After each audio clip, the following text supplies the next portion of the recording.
সাল্লাল্লাহু আলাইহি সাল্লাম আপনি মানুষের সাথে কথা বলার সময় প্রতিপক্ষ যা বলছে আপনি তার চেয়ে সুন্দর উত্তমটা বলবেন। আপনারটা তার মতো হওয়া হবে না, তার চেয়ে অনেক বেশি ভালো হতে হবে। তাহলে কি হবে? আপনার মাঝে আর তার মাঝে যে শত্রুতা রয়েছে, মন কষাকষি রয়েছে, এইটা অন্তরঙ্গ বন্ধুতে পরিণত হবে।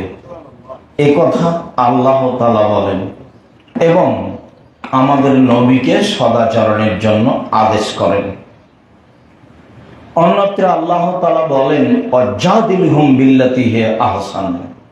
মুহাম্মদ সাল্লাল্লাহু আলাইহি সাল্লাম আপনি যখন মানুষের সাথে কথা বলবেন, কথা কাটাকাটি বা তর্ক বিতর্ক বা এরকম কোনো বাক বিতণ্ডের পরিবেশ আসবে, তখন আপনি প্রতিপক্ষ যা বলছে আপনার উত্তর তার চেয়ে অনেক অনেক অনেক বেশি ভালো হতে হবে। এটা আল্লাহর আদেশ, ওয়াজাদিলহুম বিল্লাতি হিয়া আহসান। মানুষের প্রতি উত্তর করুন তর্কের সময়, মুখামুখির সময়। ও যা বলেছে তার চেয়ে আপনারটা অনেক বেশি সুন্দর হতে হবে, বেশি ভালো হতে হবে। এইটা আল্লাহ তাআলা আমাদের নবীকে আদেশ করেন। আমাদের নবীর ব্যাপারে আল্লাহ তাআলা বলেন ফাবিমা রাহমাতিম মিনাল্লাহ লিনতা লাহুম। আল্লাহর পক্ষ থেকে বড় দয়া যে আপনি মানুষের জন্য নম্র আচরণের অধিকারী হয়েছেন। এটা আল্লাহর একটা বড় দয়া। সদাচরণ থাকাটা আল্লাহর পক্ষ থেকে একটা বড় দয়া। যার মুখ খারাপ, যে ক্ষমতা দেখায়, যখন তখন মানুষকে তুচ্ছ মনে করে কথা বলে, দলীয় দাপট দেখায়, এইসব মানুষের উপরে আল্লাহর পক্ষ থেকে দয়া থাকে না। সামাজিক সুবিধা সবাই ভোগ করতে পারে, হিন্দুও পারে, কাজেই মুসলিমও পারে। সামাজিক সুবিধা ভোগ করা খুব একটা বড় কথা নয়। তো আল্লাহর পক্ষ থেকে বড় দয়া যে আপনার আচরণটা নরম, কোমল, ভালো। ওয়ালাউ কুনতা ফাদ্দান গালিযাল কলব লানফাযু মিন হাওলিক। মুহাম্মদ সাল্লাল্লাহু আলাইহি ওয়াসাল্লাম আপনার স্বভাব যদি কঠোর হতো, কর্কশ হতো, আপনার আচরণ যদি খারাপ মন্দ হতো, লানফাযু মিন হাওলিক, মানুষ আপনার পাশ থেকে সরে যেত। মানুষে বলতো তার ব্যবহার খারাপ, তার আচরণ খারাপ, তার কথাবার্তা খারাপ, এটা মানুষে বলতো। তো এখন এটা মানুষে বলতে পারে না। এই জন্য যে আপনি ভদ্রতার জগতে সবচেয়ে ভদ্র নম্র মানুষ। শোনেন, কয়েকটা জরুরি আদেশ শোনেন। আল্লাহ বলছে এক, ফাফু আনহুম, মানুষ যা বলেছে ওটা মাফ করে দেন। এটা আদেশ। মানুষ যা কটু কথা বলেছে, মানুষে বলেছে ও পাগল হয়েছে, মানুষে বলেছে ও কুলাঙ্গার, বংশ ধ্বংস করলো, সবাই বলছে 360 জন মাবুদ, ও বলছে একজন, তবু সপ্তম আকাশের উপরে থাকে। এটা কি মানা যায়? আল্লাহকে ছেড়ে দিতে বলছে। সে কত খারাপ মানুষ। কুকুর লাগিয়ে দে, ধোলা ছিটিয়ে দে, এলাকা থেকে তাড়িয়ে দে, বন্দি করে দে, মেরে ফেলে দে, একটা কিছু কর। মানুষে যা বলে আপনি সবকে ক্ষমা করে দেন। শুধু কি তাই? রক্ত কি গায়ে মাংস কিছুই নেই আল্লাহ রাসূলের? ও তো মানুষ, রক্তগ্রস্ত দিয়ে তৈরি। সাহাবী কিছু বললে উনি রাগ করতেন, মুখে বোঝা যেত, চেহারা দেখে বোঝা যেত যে তিনি রাগ করেছেন। অনেক সময় চুপ থাকতেন, এড়িয়ে চলতেন, তাতে বোঝা যেত যে তিনি রাগ করেছেন। তো আল্লাহ তাআলা বলছেন আপনার প্রথম কাজ আপনি মাফ করে দেন মানুষকে। 2, আস্তাগফিরুল্লাহ, মাফ তো করবেন। ওরা আপনাকে গালি দিয়ে যে পাপ করেছে সেই পাপের জন্য আপনি বলুন আল্লাহকে, আল্লাহ আপনি ওদের পাপ ক্ষমা করে দেন। এর নাম সদাচরণ।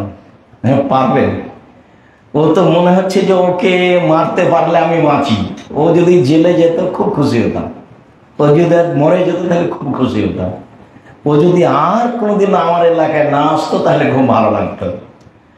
এইরকম পরিস্থিতিতে অনেকের সাথে আমার আপনার পরিবেশ হয়ে ওঠে। তা আল্লাহ তাআলা এভাবে বলছেন। পরের অংশে বললেন অশাবির ফিল আমর, পরামর্শ করে কাজ করবেন। ফাইজা আযামতা ফাতাওয়াক্কাল আলাল্লাহ, আর যখন কাজের সিদ্ধান্ত নেবেন তখন আল্লাহর উপরে ভরসা করবেন। আল্লাহ ভরসাকারীকে ভালোবাসেন। আল্লাহর উপরে যে ভরসা করে তাকে ভালোবাসেন। এই কয়েকটা আদেশ আল্লাহ করলেন। আল্লাহ তাআলা অন্যত্র বলেন আল্লাযীনা ইউনফিকুনা ফিস সারাই ওয়াদ দারাই ওয়াল কাযিবিনাল গায়য ওয়াল আফিনা আনিন নাস, ওরাই জান্নাতে যাবে যারা সচ্ছল অসচ্ছল অবস্থায় দান করে। এই আলোচনা ভিন্ন, তবে এতটুকু আপনাকে মনে রাখতে হবে, ইবাদতের জগতে দানের চেয়ে ব্যতিক্রম কোনো ইবাদত নেই। সব জায়গায় ক্ষমতা খাটাতে পারে, তার নাম দান। এক অবাক ইবাদত, ইহকালে পরকালে সব জায়গাতেই ক্ষমতা খাটাতে পারে।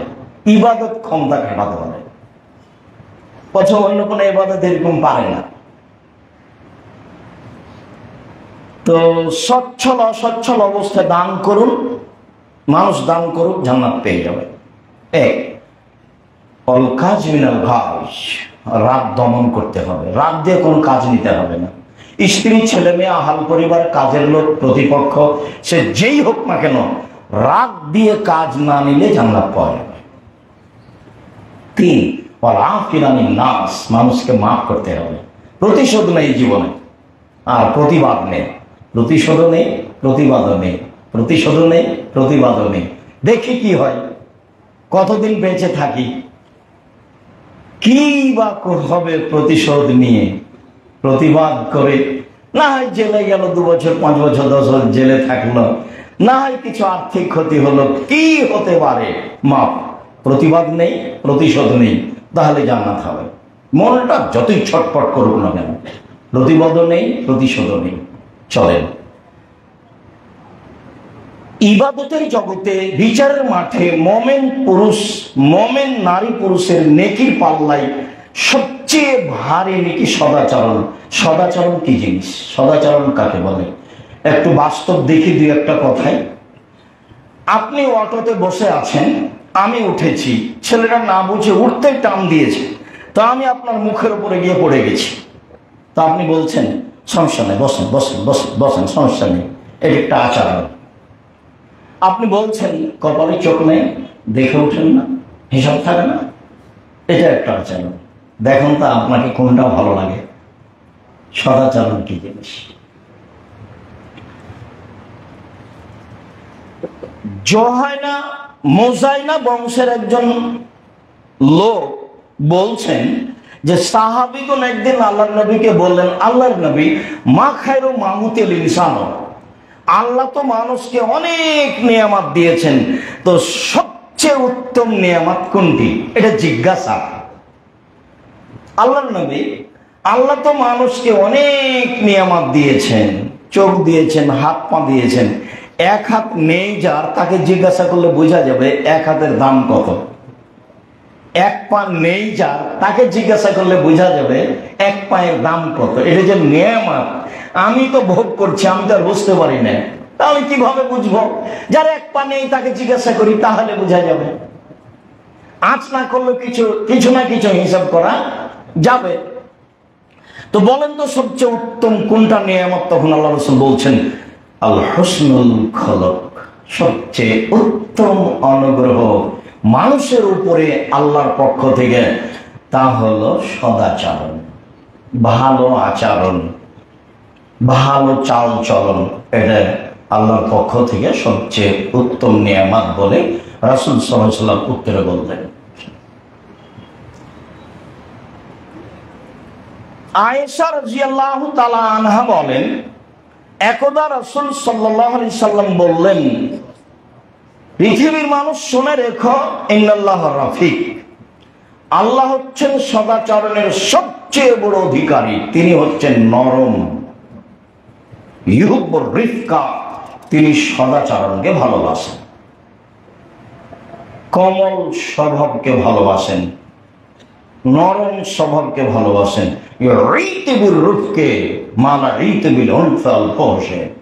নরম আচরণ দিয়ে যত পৃথিবীর সুবিধা ভোগ করা যায়, পরকালের সুবিধা ভোগ করা যায়, কঠোরতা দিয়ে, দাম্ভিকতা দিয়ে, ক্ষমতা দিয়ে, দলীয় দাপট দিয়ে তত সুবিধা ভোগ করা যায় না। ক্ষমতা তো সেদিন দেখলেন সময় 45 মিনিট, তার নাম ক্ষমতা। ও দিয়ে কি হবে তা তো আপনি দেখেছেন। খুলনার অঘোষিত সম্রাট এরশাদ সিকদার মেয়ের মাথায় হাত দেওয়ার মতো সুযোগ পায়নি। ক্ষমতা দিয়ে আপনি কি করবেন? রাসূল সাল্লাল্লাহু আলাইহি ওয়াসাল্লাম বলেন যে মানুষ নরম আচরণ দিয়ে পৃথিবী যত ভোগ করতে পারে, কঠোরতা দিয়ে, কর্কশতা দিয়ে তত ভোগ করতে পারে না। এই কথা রাসূল সাল্লাল্লাহু আলাইহি ওয়াসাল্লাম বলেন, হাদিস বুখারী মুসলিম। তিনি বলেন, আয়েশা আলাইকে বিরিফকি ওয়া ইয়াকা লনফল ফওজা, আয়েশা তুমি নরম হও, নরম স্বভাবের হও, কোমল স্বভাবের হও, কঠোর কর্কশ স্বভাবের হয়েও না। এই কথা তিনি কখন বললেন? ইহুদিরা এসে আল্লাহ নবীকে বললেন, আসসালামু আলাইকুম, আপনার মরণ হোক। তাহলে রাসূল বললেন, ওয়ালাইকুম, তোমাদের হোক। কথা তো শেষ হয়ে গেছে। এখন আয়েশা রাদিয়াল্লাহু তাআলা পিছন থেকে শুনেছেন এই কথা যে আপনার মরণ হোক। তখন তিনি বলছেন, মরণ তোমাদের উপরে হোক, অভিশাপ তোমাদের উপরে হোক, গজব তোমাদের উপরে আসবে। একসাথে 3-4টা কথা বলেছে। তখন আল্লাহ রাসূল বলছেন, আয়েশা নরম হোক। কেন? ও কি বলেছে আপনি শোনেননি? আল্লাহ রাসূল বলছেন, আলাম তাসমাই মা কুলতা, আমি কি বলেছি তুমি শোনোনি? আরে ওরা তো বললো যে মুহাম্মাদের মরণ হোক, তা আমি বললাম তোমাদের, তা আমার বাকি থাকলো কি? ওরা বললো আপনার মরণ হোক, তা আমি বললাম ওয়ালাইকুম, তোমাদের হোক। তা আমার কি কিছু বাকি আছে? তো তুমি এত বললে কেন? তারপর আল্লাহ রাসূল বলছেন যে ইন্না রিফকা লা ইয়াকুনু শাইইন ইল্লা জানাহু, কারো ভিতরে যখন সদাচরণ থাকে তখন সমাজে সে সম্মানী হয়ে যায়, সবাই তাকে ভালোবাসে, বলে ছেলেটা খুব ভালো, ওর চালচলন খুব ভালো।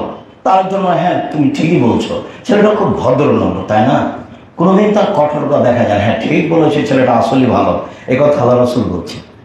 ওয়ালা ইয়ানজাউ মিন শাইইন ইল্লা শানাহু, আর যার ভিতর থেকে নম্রতা বের করে নেওয়া হয় সমাজে সে খারাপ হয়ে যায়। সবাই বলে ওর মুখ খারাপ, আরে ছাড়ো, দুমুখের কথা, তার স্বভাব ভালো নেই। এই কথা রাসূল সাল্লাল্লাহু আলাইহি ওয়াসাল্লাম বলেন। নওয়াস ইবনে সামান আনসারী রাদিয়াল্লাহু তাআলা আনহু বলেন, একদা আমি আল্লাহ রাসূলকে জিজ্ঞাসা করলাম, আল্লাহ রাসূল, মাল বিররু ওয়াল ইসমু, পাপ কি জিনিস, নেকি কি জিনিস একটু বলুন। পাপ কাকে বলে, নেকি কাকে বলে, এটা জিজ্ঞাসা। তখন আল্লাহ রাসূল উত্তরে বললেন, আল বিররু হুসনুল খুলুক, নেকি হলো সদাচরণ। কেন আল্লাহ রাসূল বলবেন নেকি হলো তাহাজ্জুদ, নেকি হলো হজ, নেকি হলো দান, নেকি হলো তাসবিহ তাহলিল জিকির আজকার? আল্লাহ রাসূল উত্তরে এগুলো বললেন না। জিজ্ঞাসা করা হলো নেকি কি জিনিস, পাপ কি জিনিস, এটা জিজ্ঞাসা।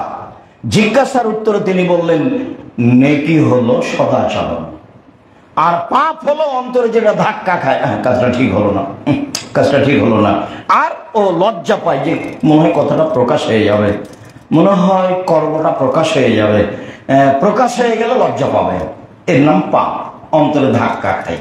এই কথা রাসূল সাল্লাল্লাহু আলাইহি ওয়াসাল্লাম বলেন। সদাচরণ। আব্দুল্লাহ ইবনে আমর রাদিয়াল্লাহু তাআলা আনহু বলেন, রাসূল সাল্লাল্লাহু আলাইহি ওয়াসাল্লাম বলেছেন, ইন্না আহাব্বাকুম ইলাইয়া আহসানুকুম আখলাকান। পৃথিবীর মানুষ শুনে রেখো, তোমাদের মধ্যে আমি মুহাম্মদ সাল্লাল্লাহু আলাইহি ওয়াসাল্লাম বলছি, সবচেয়ে আমার কাছে প্রিয় মানুষ সে যার ভিতরে আছে সদাচরণ, সে হলো আমার নিকটে সবচেয়ে উত্তম। আব্দুল্লাহ ইবনে আমর রাদিয়াল্লাহু তাআলা আনহু বলেন, রাসূল সাল্লাল্লাহু আলাইহি ওয়াসাল্লাম বলেছেন, ইন্না মিন খায়রিকুম আহসানুকুম আখলাকান, তোমাদের মধ্যে সবচেয়ে উত্তম মানুষ সেই যার চাল চলন ভালো, যার আচরণ ভালো। আব্দুল্লাহ ইবনে আমর রাদিয়াল্লাহু তাআলা আনহু বলেন, রাসূল সাল্লাল্লাহু আলাইহি সাল্লাম একদা বললেন যে আরবাউন ইযা কুননা ফিকা ফালা আলাইকা মা ফাতাকা মিনাদ দুনিয়া। যখন তোমার ভিতরে চারটা জিনিস থাকবে তখন তোমার ভিতরে সবকিছুই আছে, ইহকালও আছে, পরকালও আছে। যখন তোমার ভিতরে চারটা জিনিস থাকবে তখন তুমি মনে করবা যে আমি ইহকালও ভালো, আমি পরকালও ভালো, আমার ভিতরে সবকিছু আছে। এক, হিফজ আমানাতিন, আমানতের রক্ষা। এটা খুব কঠিন। ওরা ক্লাসে 20 জন ছেলে পড়ে, ওরা একটা টাকা উঠিয়ে 2 জনকে বাজারে পাঠিয়েছে। তো এখন বাজারে ওরা কিছু টাকার বাজার করেছে আর নাস্তা করে নিয়ে বাজারের মধ্যে ঢুকে দিয়েছে নাস্তার দামটা। হিফজ আমানাতিন, আমানত রক্ষা। মারি খেয়েছে এমপি, মন্ত্রী, চেয়ারম্যান, মেম্বার, মসজিদের সভাপতি, মাদ্রাসার সভাপতি, সেক্রেটারি। যাদের কাছে টাকা থাকে তারা জীবনে সমূলেই ধ্বংস। সবাই এ কথা নয়। আমানত তো রক্ষা হবেই। আমানত আছে যার, ইহকাল আছে তার, পরকাল আছে তার। আমানত নেই যার, ইহকাল নেই তার, পরকাল নেই তার, সবকিছু ধুয়ে মুছে গেছে। হুসন খালিকাতিন, ভালো চাল চলন যার, সব কিছু তার, ইহকাল তার, পরকাল তার। সিদক হাদিসিন, সত্য কথা যার, সবকিছু তার, ইহকাল তার, পরকাল তার। ইফাতুন ফি তামাতিন, বৈধ রুজি যার, ইহকাল তার, পরকাল তার। বৈধ রুজি যার, ইহকালে সফল, পরকালে সফল। এক, আমানতের রক্ষা। 2, সদাচরণ। 3, সত্য কথা। 4, বৈধ রুজি। আয়েশা রাদিয়াল্লাহু তাআলা আনহা বলেন, রাসূল সাল্লাল্লাহু আলাইহি সাল্লাম একদা বললেন, আর রাহেমু মুআল্লাকাতুন বিলাস, সদাচরণ আল্লাহর আরশ ধরে ঝুলন্ত অবস্থায় আছে। এটার নাম সদাচরণ। আর একটা আকার আকৃতি আছে। কোমল আচরণ, নরম স্বভাব। সদাচরণ আল্লাহর আরশ ধরে ঝুলন্ত অবস্থায় বলছে, মান ওয়াসালানি ওয়াসালাহুল্লাহ, যে আমাকে নিবে আল্লাহ তাকে নিবেন। ওমান কাতানি কাতাহুল্লাহ, যে আমাকে ছেড়ে দিবে আল্লাহ তাকে ছেড়ে দিবে। যার সদাচরণ নেই তার আল্লাহ নেই, যার সদাচরণ আছে তার আল্লাহ আছে। হাদিস বুখারী মুসলিম। কি বিবেচনা করতে পারি? আব্দুর রাজ্জাক সাহেব, ইহুদি খ্রিস্টান তো দুনিয়া ধ্বংস করলো, তারপরেও তো টাকা পয়সা তাদের। এটা হলো পৃথিবী, সবাই ভোগ করতে পারে। আর দুনিয়া হুলুতুল খাজেরা, ইহকাল হচ্ছে মিঠা বস্তু। ইয়াকুলুল বাররাল ফাজির, ভালো মানুষ খায়, মন্দ মানুষও খায়। মন্দ মানুষ বিপদে পড়বে এ কথা নয়, আপনাকে বুঝতে হবে আল্লাহর বিশেষ দয়া তার উপরে নেই। এই কথা আল্লাহ রাসূল বললেন। হাদিস তো বুখারী মুসলিম। আবু হুরায়রা রাদিয়াল্লাহু তাআলা আনহু বলেন, রাসূল সাল্লাল্লাহু আলাইহি সাল্লাম বলেছেন, আর রাহমুন শুহনাতুল মিনার রহমান, সদাচরণ, নম্র আচরণ রহমান শব্দ থেকে নির্গত হয়েছে। সদাচরণ, নম্র আচরণ, কোমল স্বভাব রহমান শব্দ থেকে বের হয়েছে। কাল আল্লাহ তাআলা, রহমান বলেন, আল্লাহ বলেন, এই পৃথিবীর মানুষ শোনো, শুনে রাখো আমি বলছি, সদাচরণ শোনো। মান ওয়াসালাকে ওয়াসালতুহু, সদাচরণ তোমাকে যে নিবে আমি আল্লাহ তাকে নিলাম। অমান কাতাকে কাতাতুহু, সদাচরণ তুমি শুনে রেখো, তোমাকে যে ছেড়ে দিবে আমি আল্লাহ তাকে ছেড়ে দিলাম। সদাচরণ কি জিনিস? আবু মুসা আশআরী রাদিয়াল্লাহু তাআলা আনহু বলেন, রাসূল সাল্লাল্লাহু আলাইহি ওয়াসাল্লাম বলেছেন, আল মুমিন কাল বুনিয়ান, সারা পৃথিবীর মুমিন, আল মুমিন লিল মুমিন কাল বুনিয়ান, একজন মুমিন পুরুষ নারী আর একজন মুমিন পুরুষ নারীর সাথে প্রাসাদের মতো, প্রাচীরের মতো। সুমসাব্বাকা বাইনা আসাবে, এবার উনি বাস্তব দেখাচ্ছেন। দেখো দেখো, প্রাচীরের মতো মানে দেখো দেখো, এই একজন মুমিন আর একজনের সাথে এভাবে থাকবে। আপনি দল সংগঠন করলে টিকতে পারবেন? বদনাম না করলে আপনার দিনই যাবে না। কতদিন বলা আছে, ওরা 2টা মেয়ে জন্ম নিয়েছে, দেখতেও বেশ সুন্দরী, পড়াশোনাতেও ভালো, চাল চলনও ভালো, তো কিছুদিন পরে একজনের বিবাহ হয়েছে ওদের সাথে, একজনের বিবাহ হয়েছে এদের সাথে। ওরা দুই বোন আর কথা বলে না। কেন? এই দলের চালচলন ওর কাছে গেছে, ওই দলের চালচলন এর কাছে গেছে, ওরা আর কথা বলে না। যাবেই, এটাই স্বাভাবিক। যেটা রাসূল সাল্লাল্লাহু আলাইহি ওয়াসাল্লাম বলেছেন, সারা পৃথিবীর মানুষ হচ্ছে প্রাসাদের মতো, প্রাচীরের মতো। তিনি বাস্তব দেখালেন এভাবে। আবার তিনি বলছেন, নোমান ইবনে বাশির রাদিয়াল্লাহু তাআলা আনহু বলেন, আল্লাহ রাসূল বলেছেন, আল মুমিনুনা কারাজুলিন ওয়াহিদ, সারা পৃথিবীর মুমিন পুরুষ নারী একটাই মানুষ। আমি এ কথা বলিনি, এ কথা মুহাম্মদ সাল্লাল্লাহু আলাইহি ওয়াসাল্লাম বলেন, তার মুখের ভাষা, হাদিস বুখারী মুসলিম। সারা পৃথিবীর মানুষ একটাই মানুষ। ইস্তাকাইনহু ইস্তাকা কুল্লুহু, চোখে ব্যথা হলে সম্পূর্ণ শরীরে ব্যথা বুঝে। ইস্তাকা রাসুহু ইস্তাকা কুল্লুহু, মাথায় ব্যথা হলে সম্পূর্ণ শরীরে ব্যথা বুঝে। ওর মাথায় ব্যথা হলে যেমন সম্পূর্ণ শরীরে ব্যথা বুঝে, একজন মুমিন যদি কোনো সমস্যায় পড়ে, সেই সমস্যা আরেকজনকে ভোগ করতে হবে পাশে থেকে। কিভাবে ভোগ করবে? ভাইয়া কোনো সমস্যা, মেডিকেল যেতে হবে, অ্যাম্বুলেন্স লাগবে, আমি কি ডেকে নিয়ে আসবো, আমি কি সুবিধা করতে পারি আপনার, যেটা বলবেন আমি করার জন্য প্রস্তুত রয়েছি। টাকা লাগবে, কর্জ লাগবে, ঋণ লাগবে, কোনো কিছু লাগবে, বলেন। তার নাম সারা পৃথিবীর মুসলমান একটাই। আর আমি আর আপনি এভাবে গড়ে উঠে আছি, ও যদি বিপদে পড়ে তখন আমি বলি ঠিক আছে, ঠিক আছে, উচিতটা হয়েছে। যেমন বিরোধিতা করো তেমন ঠিক আছে। দেখেন আপনি আর আমি মুমিন কিনা। দিন রাত সমাজ কোথায় গেছে, এক একটা হাদিস দিয়ে সারা পৃথিবীর সমাজ গড়া যাবে। রাসূল সাল্লাল্লাহু আলাইহি ওয়াসাল্লাম বলে গেছেন, এইসব হাদিস 1450 বছর থেকে হাদিস গ্রন্থে আছে। মানুষ বলতে পারে না, মানুষ ব্যবহার করতে পারে না। আল্লাহ তুমি আমাদেরকে সদাচরণ অধিকারী হওয়ার তৌফিক দান করো। আল্লাহ আল্লাহুম্মা সাল্লি আলা মুহাম্মাদ।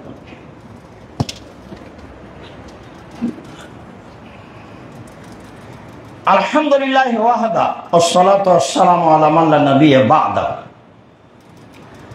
ইবাদতের জগতে মুমিন পুরুষ নারীর নেকির পাল্লায় সবচেয়ে ভারী নেকি সদাচরণ। বিচারের মাঠে মানুষের পাপ নেকি ওজন হবে, এই কথা আল্লাহ তাআলা বলেন। নেকির পাল্লা পাপের পাল্লা হবে, এই কথা আল্লাহ তাআলা বলেন। হিন্দুদের নেকির পাল্লা নেই, কাজেই তাদের পাপ নেকি ওজন হবে না।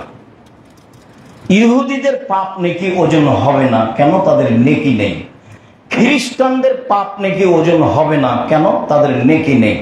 যারা আকীদায় মার খেয়ে গেছে, শিয়া বা কাদিয়ানী এরকম, এদের পাপ নেকি ওজন হবে না, কেন? তাদের নেকি নেই। এরকম ভাবে পৃথিবীতে যারা যেখানে আকীদায় মার খেয়ে গেছে, তাদের পাপ নেকি ওজন হবে না, কেন? তাদের নেকি নেই। দাড়ি পাল্লার জন্য দুইটা পাল্লা লাগবে, ওজনের জন্য দুইটা পাল্লা লাগবে, একটা পাপের একটা নেকি। তাই তো আল্লাহ রাসূল বলছেন, ফামান সাকুলাত মাওয়াজিনুহু ফাহুয়া ফি শাতির রাদিয়া, যার নেকির পাল্লা ভারী হবে তার থাকার ব্যবস্থা হবে অতীব সুবিধাজনক, স্বাচ্ছন্দ্যময় জীবন হবে, স্বাচ্ছন্দ্যময় জীবন তার হবে। অমামা খাফাত মাওয়াজিনুহু ফাহুয়া হাবিয়া, আর যার নেকির পাল্লা ভারী হবে, হালকা হবে, তার থাকার জায়গা হবে অতীব গভীর গহ্বর হাবিয়া। আমাদারাকা মা হিয়া, আপনি কি বলতে পারেন হাবিয়া নামক জাহান্নামটি কি? আমি বলি নারুন হামিয়া, তা হচ্ছে জ্বলন্ত উত্তপ্ত আগুন। নেকির পাল্লা ভারী, নেকির পাল্লা হালকা, আপনি কি ওজন হবে, যারা সুশাসন করে। সদাচরণ দিয়ে বিচারের মাঠে সবচেয়ে দামি জান্নাত পাওয়া যাবে, যা অন্য ইবাদত দিয়ে পাওয়া যাবে না। সদাচরণ দিয়ে বিচারের মাঠে সবচেয়ে দামি জান্নাত পাওয়া যাবে। আবু মুসা আশআরী রাদিয়াল্লাহু তাআলা আনহু বলেন, রাসূল সাল্লাল্লাহু আলাইহি সাল্লাম বলেছেন, ইন্না ফিল জান্নাতে গোরা, জান্নাতে কতগুলি ঘর রয়েছে, খুব দামি দামি ঘর। ইরা জাহিরা বাতিনহা বাতিনা মিন জাহিরিহা, যার বাহির থেকে ভিতর দেখা যায়, ভিতর থেকে বাহির দেখা যায়, টক টক টক টক করছে, ঝকঝক করছে, খুব উন্নত মানের পদার্থে দিয়ে তৈরি। সাহাবীগণ বললেন, লেমান হাজি, এত দামি ঘর কে পাবে? তখন আল্লাহ রাসূল বললেন, লেমান আলানাল কালামা, যার স্বভাব নরম সে পাবে, যার চাল চলন ভালো, সে পাবে। এই কথা মুহাম্মদ সাল্লাল্লাহু আলাইহি সাল্লাম বলেন। সদাচরণ দিয়ে জান্নাতুল ফেরদাউস পাওয়া যাবে, এমনি ইবাদত দিয়ে জান্নাতুল ফেরদাউস পাওয়া যায় না। রাসূলের সাথে থাকা যায়, সুযোগ হতে পারে তাহাজ্জুদ পড়ে। একজন সাহাবী রাসূলের কাছে অজুর পানি আর মেশক নিয়ে গেছেন, তো রাসূল খুব খুশি হয়ে গেছেন।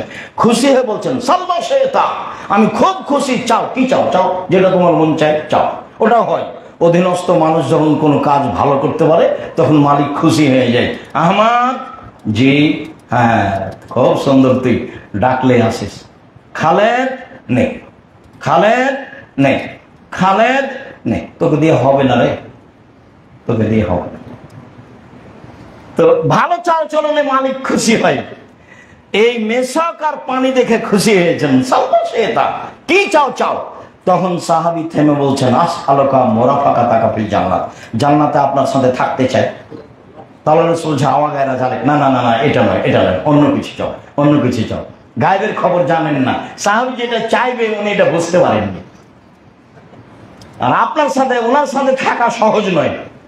তখন বলছে অন্য কিছু চাও। সাহাবী হো জাকা, ওটাই চাই, অন্য কিছু চাই, জান্নাতে আপনার সাথে থাকবো এটাই চাই। তখন আল্লাহ রাসূল আইন বিকাসরাতিস সুজুদ, তাহলে তাহাজ্জুদ পড়ে আমাকে সহযোগিতা করো, আমি যে এমনি নিয়ে থাকতে পারবো না, তাহলে তাহাজ্জুদ পড়ে আমাকে সহযোগিতা করো, তাহলে আমি তোমাকে বিচারের মাঝে জান্নাতে নিয়ে থাকার চেষ্টা করবো, থাকবো।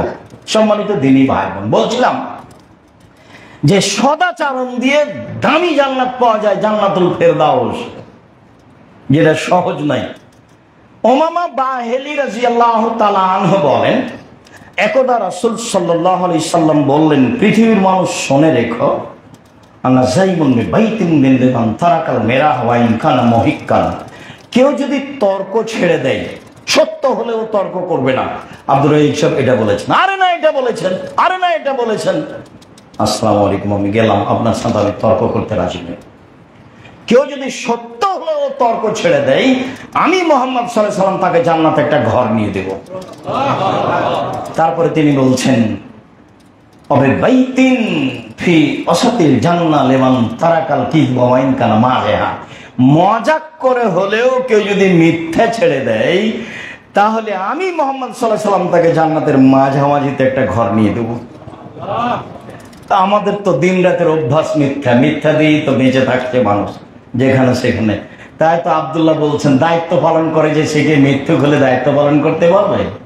ন্যায় পরায়ণ না হলে দায়িত্ব পালন করতে পারবে? দায়িত্বই বুঝে নিয়ে দায়িত্ব পালন করবে কি?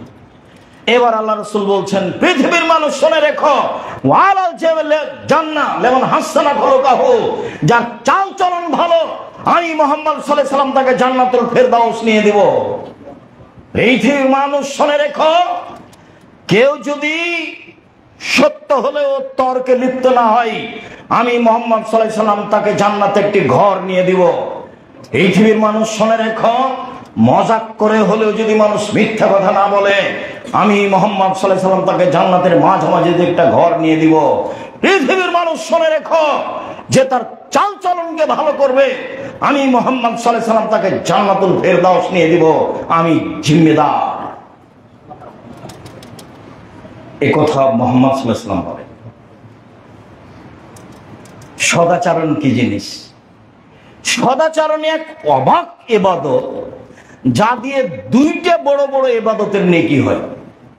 আয়েশা রাদিয়াল্লাহু তাআলা আনহা বলেন, রাসূল সাল্লাল্লাহু আলাইহি সাল্লাম বলেছেন, ইন্নামাল মুমিন ইয়াজুদু বিহুসনি খুলুকিহি দারাজাতা সায়িমুল কায়েম, নিশ্চয় মুমিন পুরুষ নারী সদাচরণ দিয়ে তাহাজ্জুদের নেকি পায় আর নফল সিয়াম রোজার নেকি পায়।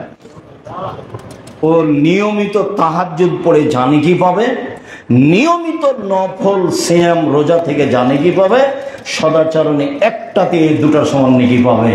এই কথা মুহাম্মদ সাল্লাল্লাহু আলাইহি সাল্লাম বলে। আরো অবাক যে সদাচরণ দিয়ে একসাথে তিনটা বড় বড় ইবাদতের নেকি হয়। আসানি আলাল আরমেল ওয়াল মিসকিন কাল মুজাহিদ ফি সাবিলিল্লাহ, কেউ যদি বিধবা মানুষের সাথে সদাচরণ করে, কেউ যদি ফকির মিসকিনের সাথে সদাচরণ করে, তাহলে আল্লাহর রাস্তায় জেহাদ করে যত নেকি পায় তত নেকি পাবে। এটা দিয়ে একটাই পার্সোনাল ইবাদত জান্নাত পাওয়ার জন্য যথেষ্ট, অনেক বড় জান্নাত পাবে। 2 কাসায়েম লা ইফতির, নিয়মিত সিয়াম রোজা থেকে যা নেকি পায় তাই পাবে। 3 অল কায়েম লা ইফতির, নিয়মিত তাহাজ্জুদ পড়ে যা নেকি পায় সেটাই পাবে। নিয়মিত তাহাজ্জুদ মানে নবীর সাথে থাকতে পাবে। নিয়মিত নফল সিয়াম মানে বিশাল ইবাদত। তো একটা সমান 3টে, 1 আল্লাহর পথে জিহাদ, 2 নিয়মিত সিয়াম, 3 নিয়মিত তাহাজ্জুদ। 3টের সমন্বয়ে যা হয় সদাচরণে তাই হয়। কি দিয়ে বোঝায় আপনাকে আমি সদাচরণ কি জিনিস? সদাচরণ কাকে বলে? ইবাদতের জগতে, বিচারের মাঠে, নেকির পাল্লায় সবচেয়ে ভারী নেকের ইবাদত হচ্ছে সদাচরণ। সদাচরণ দিয়ে দামি জান্নাত পাওয়া যায়, সদাচরণ দিয়ে জান্নাতুল ফেরদাউস পাওয়া যায়, সদাচরণ দিয়ে আল্লাহকে পাওয়া যায়। আল্লাহর যত নিয়ামত আছে তার সবচেয়ে দামি উত্তম নিয়ামত হলো সদাচরণ। সদাচরণ কি জিনিস? কার সাথে সদাচরণ করব?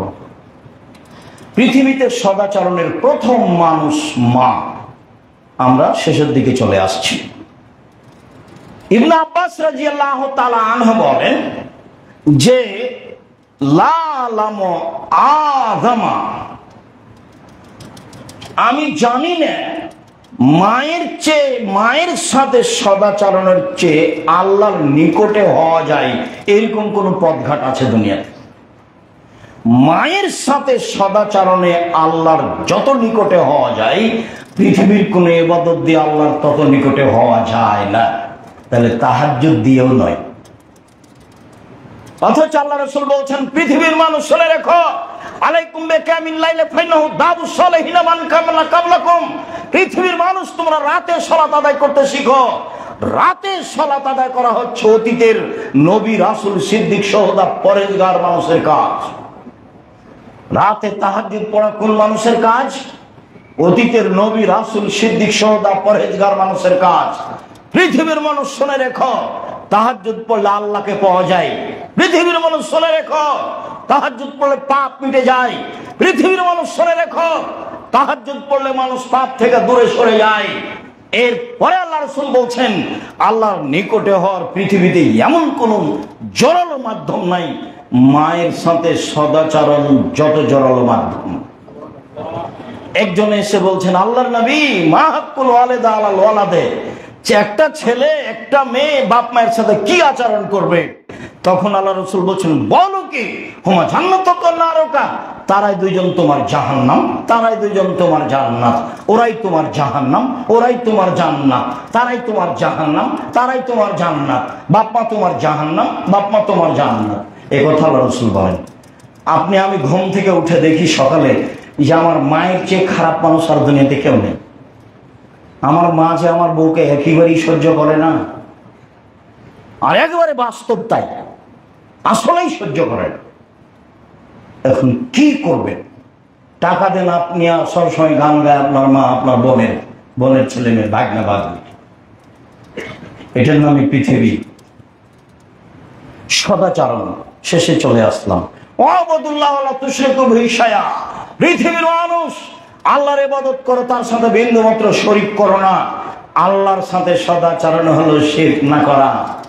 মূর্তি পূজা করে, কবর পূজা করে, কবরে মানত মেনে কবরে কিছু দিয়ে আল্লাহকে সম্মান করা যায় না। আল্লাহর সাথে সদাচরণ করা যায় না। পৃথিবীতে মানুষ যারা শিরক মুক্ত তারাই আল্লাহর সাথে সদাচরণ করে। এই কথা আল্লাহ তাআলা বলেন। অবিল ওয়ালিদাইনি ইহসানা, পৃথিবীর দ্বিতীয় সদাচরণের অধিকারী মানুষ হলেন পিতামাতা। অবিদিল কুরবা, পৃথিবীর তৃতীয় মানুষ সদাচরণের অধিকারী হলেন ভাই। তার সাথে সদাচরণের টিকা খুব কঠিন। চাঁপাইনবাবগঞ্জের ভাষায় ভাই ভাই ঠাঁই ঠাঁই। আমি নিজে চোখে দেখেছি যে বাপ মারা গেছে, তখন দুই ভাই গন্ডগোল করে ঢেঁকি কেটে ভাগ করে নিয়েছে। ঢেঁকি কেটে ভাগ করলে কি হতে পারে সে মেনে নেয়নি। ঝগড়া যখন করছে তখন এক পর্যায়ে বলছে, থাম, আমি তো এখানে থাকবো না, এমন লোকের কাছে আমার ভাগটা বিক্রি করে যাব যে তোকে ঠেলা দিতে পারে, গুতা দিতে পারে। এবং সে করছেও তাই। আল্লাহ বলছেন তৃতীয় সদাচরণের হকদার হলেন ভাই, মুখ খোলা হবে না। আর বড় ভাইয়ের কারণে যদি গন্ডগোল হয়ে থাকে, ছোট ভাইকে হাত ধরে ক্ষমা নিতে হবে, সন্ধ্যা হতে হতে ক্ষমা নিতে হবে, এখনই নিতে হবে, নিতেই হবে। বড় যা বুঝেন কিনা, বড় ভাইয়ের স্ত্রী, বড় জায়ের কারণে গন্ডগোল হয়েছে, ছোট যাকে ক্ষমা নিতে হবে, আজকে হাত ধরে ক্ষমা নিতে হবে। বুবু বাপা যা হয়েছে আপনি আমাকে মাফ করেন। ছোটজন ক্ষমা নিবে, এটাই সদাচরণ। ছোট ভাই ক্ষমা নিবে, এটাই সদাচরণ। গন্ডগোল বড় ভাইয়ের কারণে হয়েছে, রাস্তা ঘেরে দিয়েছে, ওকে বাড়ি থেকে বের হতে দিবে না, ভালো কাজ মনে করছে। অবিজুল কুরবা অল এতামা, এতিমের সাথে সদাচরণ করতে হবে, নবীর সাথে জান্নাতে থাকা যাবে। অল মাসাকিন, মিসকিনের সাথে সদাচরণ করতে হবে। 5, 6 অবিজিল কুরবা, নিকট প্রতিবেশীর সাথে সদাচরণ করতে হবে, এটা আরো জটিল। 4টে জিনিস আছে যার, সবকিছু আছে তার। 4টে জিনিস আছে যার, সুখময় জীবন তার। 4টে জিনিস নেই যার, কষ্টময় জীবন তার। 1 আল মারাতুস সালেহা, ভালো স্ত্রী। 2 আল জারুস সালেহ, ভালো প্রতিবেশী। আপনার স্ত্রী খালি বা আপনার ছেলে একটু প্লেটের পানিটা চালিয়ে দিয়েছে, দেওয়ালে লেগে গেছে, এই যে লেগে গেল, মনে হচ্ছে গ্রামের বস্তির মহিলা, যা বললো তা বললো, যার উত্তর দেওয়া খুব কঠিন আছে।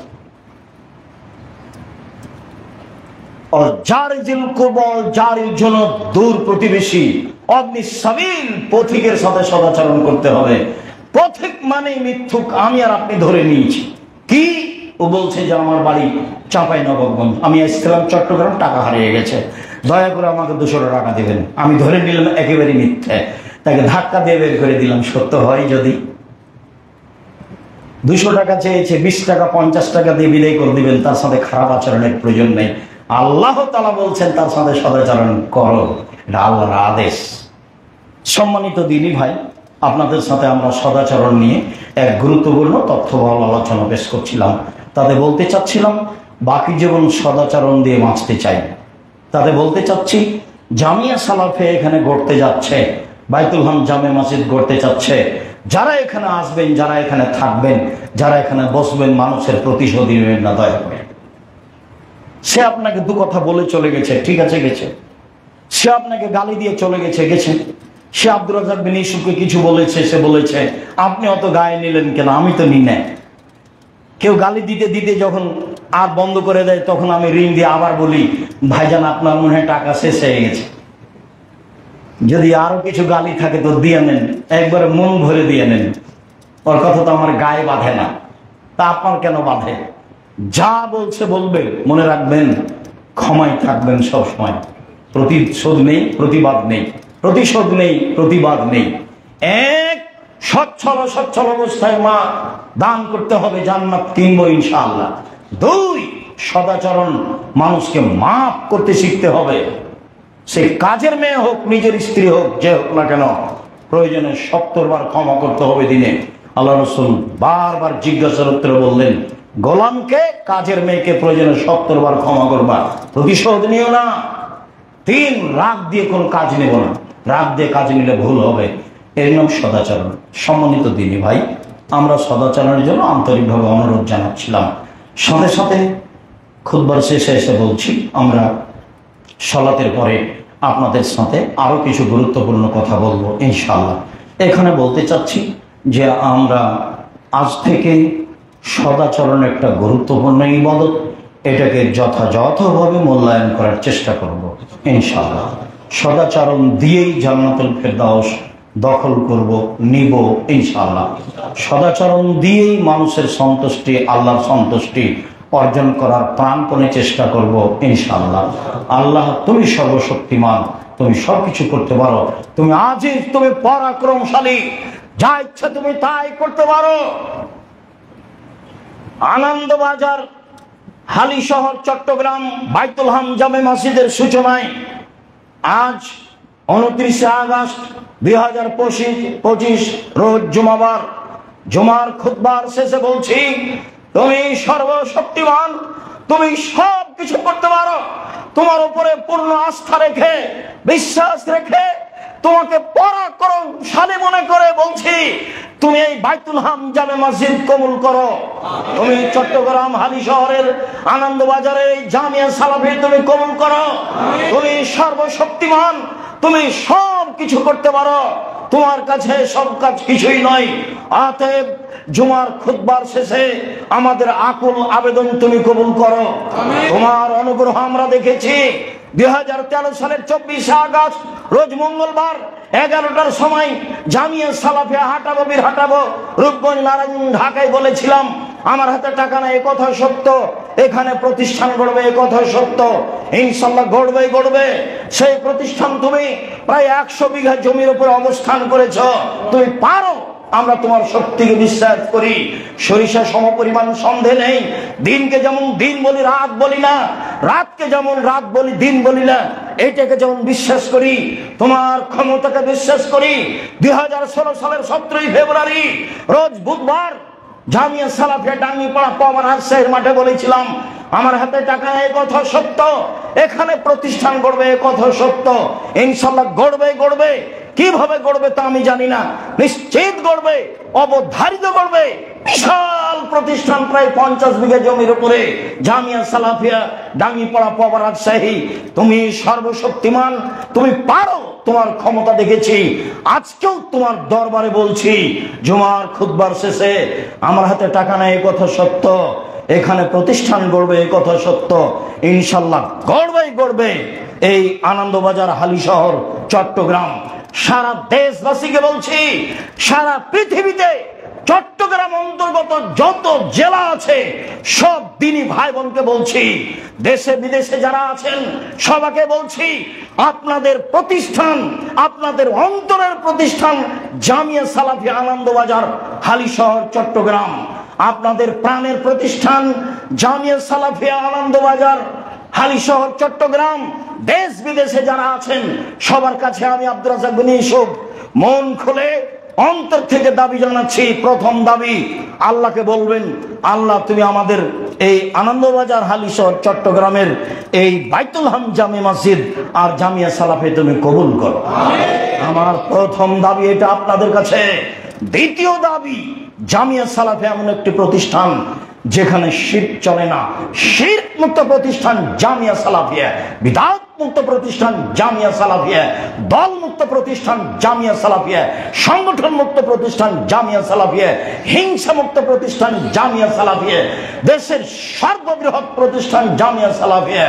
অতএব তুমি এই আনন্দবাজার হালিশহর চট্টগ্রামের এই জামিয়া সালাফিয়া বাইতুল হাম জামে মসজিদ তুমি কবুল করো।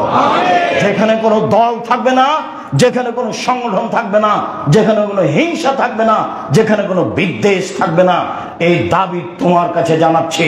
তুমি সবকিছু করতে পারো, এই বিশ্বাস রেখে তোমার দরবারে এই জোরালো দাবি রাখছি, তুমি দাবি কবুল করো। যেটা এরপরে থাকবে, পতিতালয়ের মহিলা যদি কুকুরকে পানি পান করে জান্নাত পেতে পারে, আমার দৃঢ়তা কাজ করে জামিয়া সালাফিয়াই বাইতুল হাম জামে মসজিদে 10 টাকা দান করলে আপনি জান্নাত পাবেন ইনশাআল্লাহ। এটা আমার দৃঢ়তা কাজ করে। এই প্রতিষ্ঠান শিরক মুক্ত প্রতিষ্ঠান, বিদআত মুক্ত প্রতিষ্ঠান, আপনার হিংসা মুক্ত প্রতিষ্ঠান। কাজেই আজকেও সালাত শেষে বৈঠকি দানে কেউ বঞ্চিত থাকবেন না। হঠাৎ ভুলে চলে এসেছেন, পাশে 1 টাকা নেই, কারো কাছ থেকে 5 টাকা 10 টাকা নিয়ে বৈঠকি দানে অংশগ্রহণ করবেন। এবং বাইতুল হাম জামে মসজিদ নির্মাণে, আপনারা জামিয়া সালাফিয়া প্রতিষ্ঠান নির্মাণে মন খুলে যে যেখানে আছেন আপনি দানের হাত প্রশস্ত করবেন। আল ইয়াদুল উলিয়া খায়রুম মিন ইয়াদিস সুফলা, দেওয়া হাত ভালো নেওয়া হাতের চেয়ে, দেওয়া হাত ভালো নেওয়া হাতের চেয়ে, দেওয়া হাত ভালো নেওয়া হাতের চেয়ে। বুখারী মুসলিম, দেওয়া হাত যেটা দেবো সেটারই সুবিধা ভোগ করবো, সেটা যেটাই হোক না কেন। সম্মানিত দিনী ভাই বোন, আপনাদের নিকটে জোরালো এই প্রস্তাব রেখে আল্লাহর উপরে জোরালো এই দাবি রেখে তাকে পরাক্রমশালী বিশ্বাস করে তার দরবারে জোরালো দাবি রেখে আজকের জুমার খুতবা এখানেই শেষ করছি। আল্লাহ, আমাদের যারা মারা গেছে তুমি তাদের কবরের শাস্তি মাফ করো। আমরা যারা অসুস্থ তুমি তাদের আরোগ্য দান করো। আমরা যারা বেঁচে আছি তুমি তাদেরকে তোমার রাসূলের পদ্ধতি অনুযায়ী চলার তৌফিক দান